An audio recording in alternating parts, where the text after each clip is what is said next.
Corona virus की वबा के दौरान और लॉकडाउन में नरमी के बाद भी पेरिस के शहरी पब्लिक ट्रांसपोर्ट में सफ़र से गुरेज कर रहे हैं और अंदरूनी शहर सफ़र के लिए दो पहियों वाली सवारी पर इन्हिसार कर रहे हैं। माह अप्रैल में सफरी पाबंदियों के बाद से ई बाइक्स की फ़रोख्त में बेपनाह इजाफा देखने में आया है।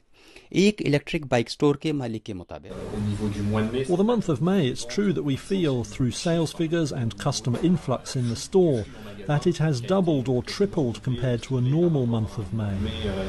लॉकडाउन से कबल भी इलेक्ट्रिक बाइक्स की खरीदारी बढ़ रही थी क्योंकि पब्लिक ट्रांसपोर्ट के मुलाजमीन की हड़तालों ने आमदोरफ्त के निज़ाम का पहिया जाम कर रखा था। एक शहरी जिसने हाल ही में इलेक्ट्रिक बाइक खरीदने का तजर्बा किया है, अपने ख्यालात का इजहार करते हुए कहा, My partner would want to stop taking the metro and start using electric bikes. We also have a young baby who's a bit over 1 year old. And I'm sure he will love riding the bike in the back seat and go around Paris. Paris की इंतज़ामिया bikes के इस्तेमाल की हौसला अफजाई कर रही है और अब तक 1000 मील से ज़ायद बाइक लेन्स तामीर की जा चुकी हैं और शहरियों को इलेक्ट्रिक बाइक्स खरीदने पर 400 यूरो रियायत दी जा रही है। Muqeem Ahmad, voice of South Asia, London.